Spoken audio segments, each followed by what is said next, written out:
Bonjour à vous, chers choisis de Jésus. Aujourd'hui, le message 14 du deuxième volume nous enseigne que c'est dans la disponibilité du cœur que nous pouvons recevoir la réponse de Dieu.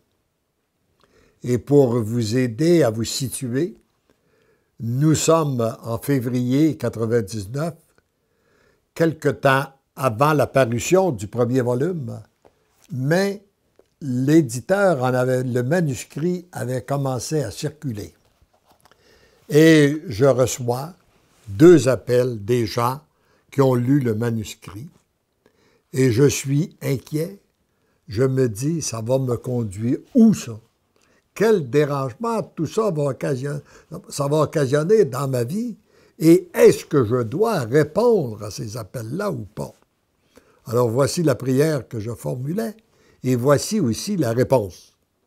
Seigneur Jésus, je veux vous présenter l'appel que j'ai reçu et que je n'ai pas retourné. Quel doit être mon comportement devant ce genre de demande? À l'effet de servir d'intermédiaire pour obtenir des réponses auprès du Seigneur. Je me veux à votre service. Je crains de me faire envahir et ainsi de m'éloigner de vous. Venez m'éclairer et me diriger. Merci d'entendre et d'exaucer ma prière. Je vous aime. Mon tout petit, par toi-même, tu es impuissant à aider qui que ce soit. C'est important de se le rappeler. Par nous-mêmes, nous sommes impuissants à aider qui que ce soit. Cependant, le Père peut accomplir de grandes choses.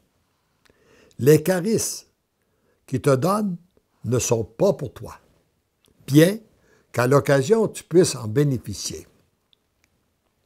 Il te faut continuellement prier pour bien discerner s'il s'agit d'une personne que le Seigneur t'envoie ou s'il s'agit d'une personne qui s'envoie elle-même, ou d'une personne que l'ennemi t'envoie pour t'accaparer et t'empêcher d'être à l'écoute du Père et d'agir selon les inspirations de l'Esprit Saint. Ton comportement doit être celui qui t'a été enseigné le 6 janvier 1997 et repris dans le message numéro 2 du présent livre. Si vous désirez le savoir, vous pouvez le lire dans le volume numéro 2 ou dans le volume numéro 1 au message 34. Ce qui est très important, c'est de demeurer très disponible à accueillir la réponse. Premier critère, c'est ça. Qu'elle soit dans un sens ou dans l'autre. Il ne faut pas que tu te situes dans l'une ou l'autre des extrêmes, soit en refusant parce que ça te dérange, ou soit en te laissant envahir par des personnes qui deviendraient des consommatrices de ton temps. C'est en étant et en demeurant très disponible que ton cœur peut capter la réponse qui te sera inspirée. Lorsque la communication aura assez duré, la décision deviendra claire.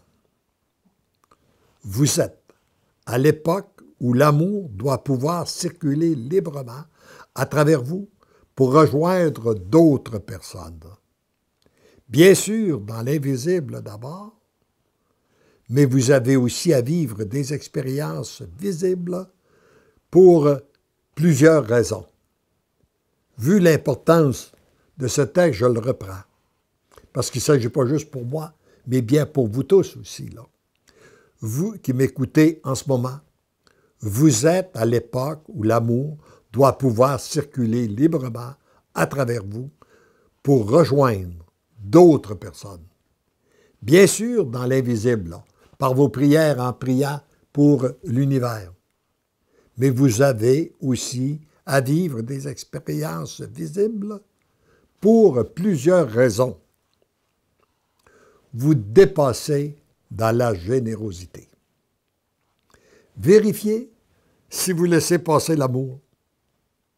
Être témoin de l'action de Dieu. Reconnaître votre impuissance et vos limites. Demandez constamment l'aide de Dieu. Présenter la personne à Dieu. Rendre gloire à Dieu pour la transformation qu'il accomplit. Plusieurs autres raisons pourraient s'ajouter, mais ce sont les principales. Celles que tu dois retenir avant d'agir trop rapidement.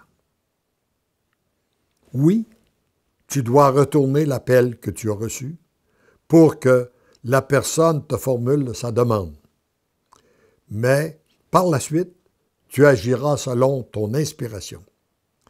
Laisse-toi transformer par tous ces événements. Tu deviens l'amour, tendrement je t'aime. Donc, les événements qui se présentent à nous, heureux ou malheureux, lorsqu'on les accueille, sont des occasions de transformation. Et je peux dire après 15 ans, oui, je sais que le Seigneur a fait en moi une transformation, mais cette transformation se fait souvent en acceptant d'être utilisé par lui pour aider d'autres personnes. Et souvent, j'ai dit, soit après un voyage en Europe, quand j'ai fait 30 voyages de mission, je ne sais pas ce que j'ai pu apporter aux autres, mais chose sûre, c'est que moi, j'ai reçu beaucoup.